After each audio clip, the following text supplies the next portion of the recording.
Jagannath good morning friends আমি পাকাই চলে আসলাম সকাল সকাল তোমাদের সামনে আজকে আবার একটা নতুন ভিডিও নিয়ে। সকাল তো নয়, আরে कहना क्या चाहते हो বলে অভ্যেস হয়ে গেছে। এই যে 12:25 হয়ে গেল, সব কিছু করে একদম রেডি হয়ে গেছি, শুধু ব্যাগ বাইজে নেব আর বেরোবো। তো চলো যাওয়া যাক, ভিডিওটা আজকে এখান থেকেই স্টার্ট করলাম, সঙ্গে থেকো।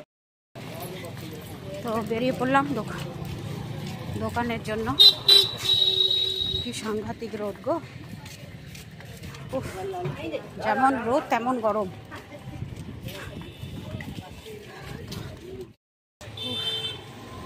মা গো, সত্যি আর কাজে যেতে একদমই ইচ্ছে করছে না গো, একদম ভালো লাগছে না কাজে যেতে। এই রোদ আর এই পা হাত পা ব্যথা, এই নিয়ে আর কাজে যেতে একদমই ইচ্ছে করছে না। ঘরে থাকলে শরীর একটু রেস্ট পাচ্ছে, এতটা খারাপ হচ্ছে না। ব্যাস দোকানে এলেই হলো। আর কালকে যা দাঁড়িয়েছি, আমার অবস্থা, আমার পায়ে আর জোরই থাকলো না। সুতি শাড়ি পরলে কি হয় বলো তো, পুরো জড়িয়ে যায়, একদম পা হাত পা একদম জড়িয়ে যায়, আরও বিরক্ত লাগে সত্যি।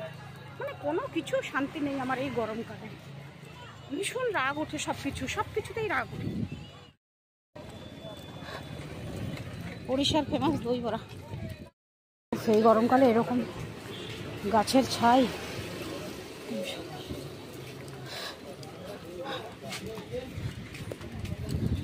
বজরংবলীর মন্দির। এই আপটা উঠে এসে এই জায়গাটা হলেই না আর ভালো লাগে না। এইটা অবশ্য ডাউন, চলে যাব, কিন্তু পা ব্যথা হয়ে যায় গো। যারা আমি রান্না করে খেয়েছি ভাত ডাল, পটল আলু সেদ্ধ, বেগুন আলু ভাজা, ও রুটি নিয়ে এসেছি টিফিন। বেগুন আলু ভাজা দিয়ে রুটি টিফিন নিয়ে এসেছি। দেখো কালকে বলছিলাম না যে বয়নিকা, এই যে বয়নিকা যারা যারা এটিএম খুঁজছো, এই বয়নিকার কাছেই এই যে এটিএমটা রয়েছে। দেখো এই যে এসবিআই ব্যাংকের এটিএমটা, কারোর অসুবিধা হবে না এটিএম খুঁজতে। আরেকটা স্বর্গদুয়ার আছে না, স্বর্গদুয়ারের কাছে, স্বর্গদুয়ার যে শ্মশানটা তার পাশেই রয়েছে। আর একটা পুরী হোটেলের কাছে আছে। সত্যি কথা বলবো, এই যে গরমকালে এই যে কালো কালো এই যে প্লাস্টিকগুলো দেখি না, এই যে কালো প্লাস্টিক, নীল প্লাস্টিক, ওরে বাবাকে এগুলো দেখলে আমার এমন বিরক্ত লাগে না, উফ প্রচণ্ড বিরক্ত লাগে, যেন গরম আরও বেড়ে চলেছে এমন লাগে। চলো এই গেল দোকান পাখাপাখি, ফের পছরে কথাবার্তা করবি।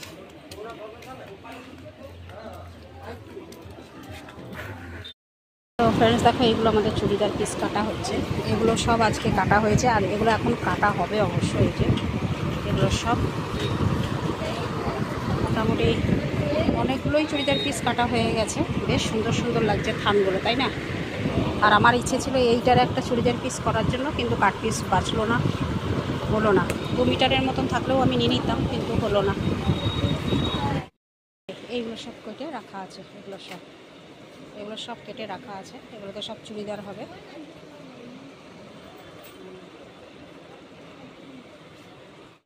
উফ কি শান্তি, কি শান্তি, ঠান্ডা হাওয়া লাগছে, গাছের হাওয়া, উফ দারুণ লাগছে। এখানে আসলে মন অন্যরকম হয়ে যায়।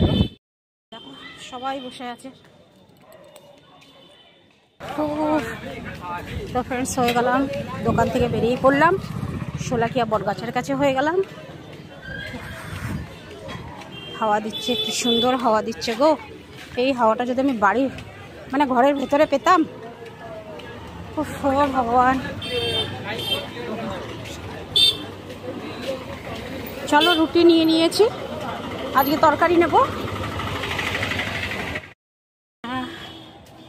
এখন আপাতত মন্দির থেকে সবাই ফিরছে, আর এরা জানি না যে কি হতে পারে, বাঙালি হতে পারে উল্টা, জানি না। মাগো দেখো আবার সেই রকমই অবস্থা হলো, রাস্তা পুরো ছোট হয়ে গেল, কারণ দোকান যেখানে থাকার কথা তার থেকে বাইরে ওরা আবার দোকান করেছে, তা স্বাভাবিক একটু রাস্তাটা ছোট হবেই। চলো আমার বাবা লোকনাথের মন্দির, একটা প্রণাম আগে করে নি। দূরেই দাঁড়িয়ে আছি, তরকারিটা নেবো বলে। ওই পাশটা অনেকটা ভিড়, তার মধ্যে আবার গ্যাসের চুলাটা জ্বলছে, তো এই গরম লাগছে ওই পাশে গিয়ে দাঁড়াতে, ওই জন্য ভাবলাম ভাবলাম না, ওদেরকে বলেই আসলাম যে তুমি দিয়ে দাও সবাইকে, তারপরে আমি ফাঁকা হলে আমাকে দেবে, আমি পয়সা দিয়ে চলে এসেছি, ও আমার জন্য রেখে দেবে, আমি নিয়ে নেবো। তো চলো আপাতত যাই, দেখি ও হয়েছে না হয়নি দেখি। চলে আসলাম বাড়ি, চলো একদম কাপড় চোপড় চেঞ্জ করে তারপরে আবার ফিরে আসি। তো ফ্রেন্ড চলে আসলাম একদম ফ্রেশ হয়ে তোমাদের সামনে। আর ভালো লাগছে না গো, এই কাজ করে আসার পরে একদম মরার মানুষ হয়ে যাই আমি, আর চোখগুলো একদম মরা মাছের মতন হয়ে যায় আমার, সত্যি দেখো মরা মাছের মতন আমার চোখগুলো। তো যাই হোক একটু বসে নিই, তারপরে আবার ফিরে আসি তোমাদের সামনে। তো চলো ফ্রেন্ডস, হয়ে গেল আমার সব কাজ টাজ, আর এখন শুধু বাকিতে ঘর ফর সব ঝাড় দিয়ে নিয়েছি, এখন শুধু বাকি আছে খাওয়া দাওয়া করবো। খাওয়া দাওয়া করার আগে ভিডিওটা তোমাদের কাছে তো অবশ্যই পাঠিয়ে দেবো। আর 11টা বেজেই গেল, এই যে 11টা বেজে গেল। তো চলো এবার তাহলে ভিডিওটা শেষ করে দিই, ফিরে আসবো আবার কালকে সকালে নতুন ভিডিও নিয়ে। জল খাবো, জল তেষ্টা পেয়েছে। আর আজকের ভিডিওটা কেমন লাগলো অবশ্যই কমেন্ট করে জানিও, কেমন অবশ্যই কমেন্ট করে। বাবার কি হিচকে উঠছে, তো অবশ্যই কমেন্ট করে জানিও, কথা বলতে দেবে না। চলো বাবা, এই একটা জিনিস শুরু হলে আর শেষ হয় না। তো রুটি তরকারি তো রয়েছেই, নিয়ে এসেছি যে রুটি তরকারি, ওটাই খেয়ে দেবো। আর ভিডিওটা কেমন লাগলো অবশ্যই কমেন্ট করে জানাবেন। ফিরে আসছি আবার কালকে সকালে নতুন একটা ভিডিও নিয়ে, ততক্ষণের জন্য পাকাইকে বিদায় দিন। টাটা, গুড নাইট, শুভরাত্রি, জয় হিন্দ, ভালো থাকবেন সবাই। ফিরে আসছি আমি আপনাদের পাকাই।